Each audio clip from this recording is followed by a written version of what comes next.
여러분, 은퇴 후에도 지금의 생활을 유지할 수 있을까요? 대한민국의 상위 10%와 나머지 50%의 자산 격차가 이렇게 클 줄 아셨나요?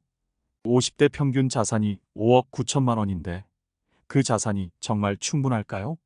나이를 먹을수록 자산이 늘어나긴 하지만 여러분은 얼마나 준비가 되어 있나요?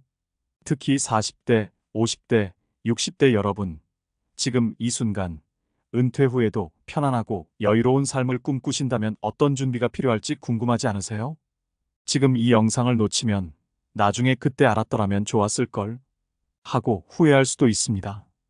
은퇴 준비는 빨리 시작할수록 여러분의 미래는 더 안정적입니다. 이 영상에서는 여러분이 반드시 알아야 할 자산 관리와 은퇴 준비의 모든 것을 다룹니다. 끝까지 집중해서 함께 알아보세요. 본격적인 영상 전에 구독과 좋아요는 영상 제작에 정말 큰 힘이 됩니다. 또한 오늘의 영상을 평소에 정말 소중하다고 생각하는 한 분에게 꼭 공유해 주셔서 행복한 인생을 보내시기 바라겠습니다. 1. 나이와 자산. 더 오래 일하면 더 많은 자산을 가질 수 있을까? 많은 사람들이 더 오래 일하면 자산이 더 많이 늘어나겠지라는 생각을 합니다. 그리고 실제로 60대까지 자산이 증가하는 경향이 있다는 통계 자료도 이를 뒷받침합니다. 최근 통계에 따르면 대한민국 60대의 평균 자산은 6억 6천만 원으로 50대의 평균 자산보다 약간 더 높은 수치를 기록하고 있습니다. 이는 나이가 들면서 부동산 가치 상승이나 주식 등 투자로 인한 자산 증가가 반영된 결과입니다. 그러나 여기서 중요한 것은 자산이 늘어나는 것만으로는 은퇴 후 삶이 보장되지 않는다는 사실입니다. 예를 들어 많은 사람들이 내 집 마련이 최우선이라고 생각합니다. 하지만 이 경우 부동산이 자산의 큰 부분을 차지하게 되어 자산이 비유동적인 상태로 남아있을 수 있습니다.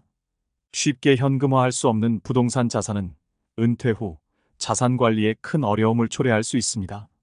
실제 사례를 하나 들어보겠습니다. 60대 초반에 은퇴를 고민하던 박 씨는 집을 소유하고 있었지만 현금 유동성이 부족해 은퇴 후의 생활비에 대한 걱정이 많았습니다.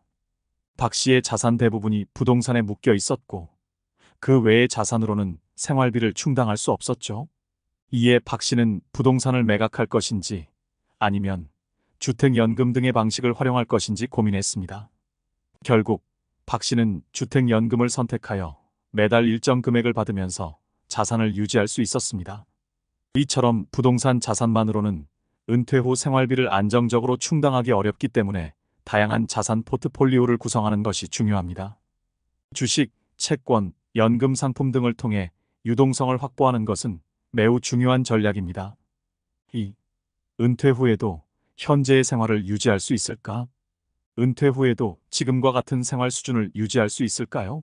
40대, 50대 시청자분들께 이 질문은 매우 현실적인 고민일 것입니다. 많은 사람들이 은퇴 후에도 현재의 생활 수준을 유지하고 싶어 하지만 자산 관리가 제대로 이루어지지 않으면 그 꿈은 멀어질 수 있습니다. 한국의 2024년 통계에 따르면 중위 50% 가구의 순자산은 약 2억 4천만 원에 불과합니다. 상위 10% 가구가 9억 원 이상의 자산을 보유하고 있다는 점을 감안하면 중위 계층이 은퇴 후에도 안락한 삶을 유지하는 것은 쉽지 않다는 것을 알 수 있습니다. 따라서 지금부터라도 은퇴 후에 자산 관리와 투자 계획을 세우는 것이 매우 중요합니다. 여기에서 중요한 질문은 과연 은퇴 후에도 지금처럼 편안하게 살 수 있을까? 입니다. 60대에 이르러도 자산이 늘어나는 경향을 보면 은퇴 준비가 늦었다고 생각할 수 있습니다. 하지만 아직 늦지 않았습니다. 중요한 것은 자산을 어떻게 운용할 것인지입니다. 김 씨 부부의 사례를 살펴보면 50대 중반에 은퇴를 앞둔 이 부부는 약 6억 원의 자산을 보유하고 있습니다. 하지만 이 중 4억 원은 부동산에 묶여 있고 현금성 자산은 2억 원뿐입니다. 김 씨 부부는 은퇴 후 매달 200만 원이 필요할 것이라고 계산했으며 이를 바탕으로 25년 동안 6억 원이 필요하다는 결론을 내렸습니다. 하지만 그들의 자산 중 상당 부분이 부동산에 묶여 있어 실제로 필요한 현금성 자산이 부족한 상황입니다. 이와 같은 사례는 자산이 많다고 해서 은퇴 후 생활이 보장되는 것이 아님을 잘 보여줍니다. 자산이 부동산에 묶여 있을 경우 이를 현금화하지 않고는 생활비를 충당할 수 없습니다. 그래서 많은 재정 전문가들은 은퇴 후 안정적인 현금 흐름을 확보하기 위해 금융자산, 연금 상품, 주식 투자 등을 통해 자산 포트폴리오를 다각화할 것을 권장합니다. 60대 이후의 삶에서 가장 큰 걱정 중 하나는 의료비입니다. 예상치 못한 건강 문제로 인해 큰 금액의 의료비가 발생할 수 있기 때문에 이에 대한 대비도 필요합니다.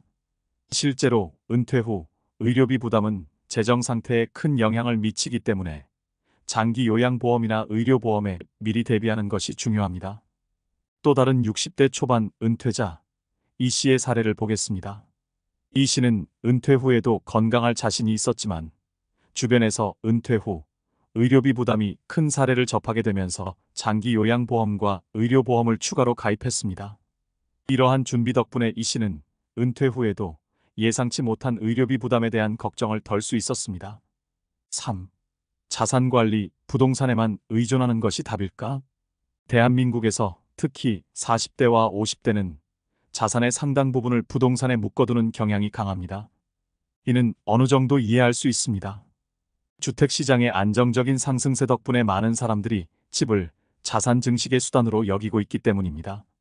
하지만 현실적으로 은퇴 후에는 현금성 자산이 중요합니다. 부동산은 장기적으로 가치가 상승할 수 있지만 유동성이 낮기 때문에 은퇴 후 필요할 때 바로 현금화하는 데 어려움이 있을 수 있습니다. 예를 들어 박 씨의 사례를 들어보겠습니다. 박 씨는 40대 후반에 부동산 자산 5억 원을 보유하고 있었습니다. 그동안 박 씨는 부동산 투자가 가장 안정적이라는 믿음으로 자산을 모아왔습니다. 하지만 박 씨는 은퇴를 앞두고 부동산만으로는 은퇴 후 생활을 유지하기 어렵다는 사실을 깨달았습니다.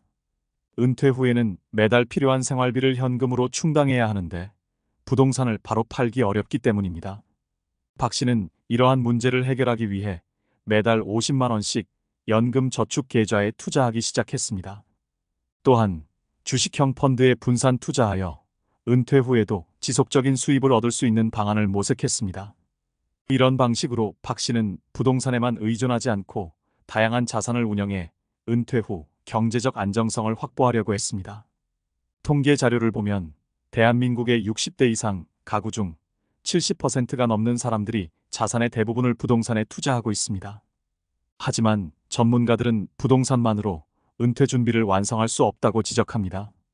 금융 자산, 연금 상품 등 유동성이 높은 자산을 충분히 확보해야만 은퇴 후 안정적인 생활을 유지할 수 있습니다. 4. 건강 문제, 은퇴 후 가장 큰 변수가 될 수 있다. 은퇴 후 재정 계획에서 가장 큰 변수 중 하나는 건강 문제입니다. 많은 사람들이 은퇴 후에는 더 여유롭게 살 수 있을 것이라고 기대하지만 예상치 못한 건강 문제로 인해 재정적 부담이 커질 수 있습니다. 대한민국의 60대 이상 인구 중 상당수가 은퇴 후에 건강 관련 비용이 크게 증가하고 있다는 사실을 경험하고 있습니다. 이 씨의 사례를 살펴보겠습니다. 이 씨는 60대 초반에 은퇴를 했으며 은퇴 후에도 비교적 건강한 삶을 기대하고 있었습니다. 하지만 이 씨는 주변에서 은퇴 후 건강이 악화되어 의료비 부담이 커진 사례를 자주 접하게 되었습니다. 특히 장기 요양이 필요한 경우 의료비는 예상을 훨씬 초과할 수 있습니다. 이에 이 씨는 장기 요양보험과 의료보험에 추가로 가입하기로 결심했습니다. 이 씨는 이미 국민연금을 통해 기본적인 연금 수령액을 계획하고 있었지만 추가적인 보험 가입을 통해 은퇴 후 발생할 수 있는 의료비 부담을 줄일 수 있었습니다. 이를 통해 이 씨는 은퇴 후에도 재정적 안정을 유지할 수 있었고 건강 문제로 인해 큰 재정적 부담을 지지 않게 되었습니다. 대한민국 보건복지부의 최근 통계에 따르면 60대 이후 의료비 지출은 연평균 약 300만 원에서 500만 원까지 상승하고 있습니다. 은퇴 후 의료비 부담은 개인의 재정 계획에 심각한 영향을 미칠 수 있으므로 이를 대비한 보험 가입이 필수적입니다. 5. 자녀와 부모, 은퇴 후에도 가족을 책임져야 할까? 은퇴 후에도 가족과 관련된 경제적 부담이 여전히 클 수 있습니다. 특히 자녀가 경제적으로 독립하지 못했거나 부모님을 부양해야 하는 경우가 있습니다. 이런 경우 은퇴 후 재정 계획은 훨씬 더 복잡해집니다. 조 씨의 사례를 보면 조 씨는 50대 후반에 은퇴를 앞두고 있었습니다. 하지만 조 씨의 자녀들은 아직 경제적으로 독립하지 못한 상태였고 부모님 역시 부양이 필요한 상황이었습니다. 은퇴 후 자녀들에게 계속해서 경제적 지원을 해야 한다는 부담감은 조 씨에게 큰 고민거리였습니다. 조 씨는 이 문제를 해결하기 위해 자녀들과 솔직한 대화를 나눴습니다. 자녀들이 가능한 한 빨리 독립할 수 있도록 유도하고 부모님의 부양 문제는 형제들과 함께 분담하는 방안을 논의했습니다. 이를 통해 조 씨는 은퇴 후 경제적 부담을 줄일 수 있었고 가족 전체의 협력을 통해 재정 계획을 구체화할 수 있었습니다.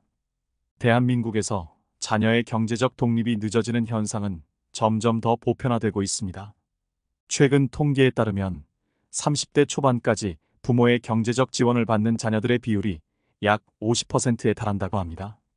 이는 부모 세대에게 큰 재정적 부담이 될 수 있으며 은퇴 후에도 지속적인 경제적 지원을 요구할 수 있습니다. 6. 자산 다각화, 다양한 수입원을 마련하는 것이 필요하다. 은퇴 후에는 고정적인 급여 수입이 사라지기 때문에 다양한 수입원을 마련하는 것이 필수적입니다. 연금이나 저축만으로는 충분하지 않으며 주식, 채권, 부동산 임대 수익 등 다양한 자산을 통해 수입을 다각화해야 합니다. 또한 경력을 활용한 부업이나 자문 활동을 통해 추가 수입을 창출할 수도 있습니다. 정 씨의 사례는 은퇴 후에도 다양한 수입원을 만들어내는 좋은 예입니다. 정 씨는 금융 분야에서 30년 동안 일하면서 쌓은 전문성을 바탕으로 은퇴 후 자문 역할을 맡게 되었습니다.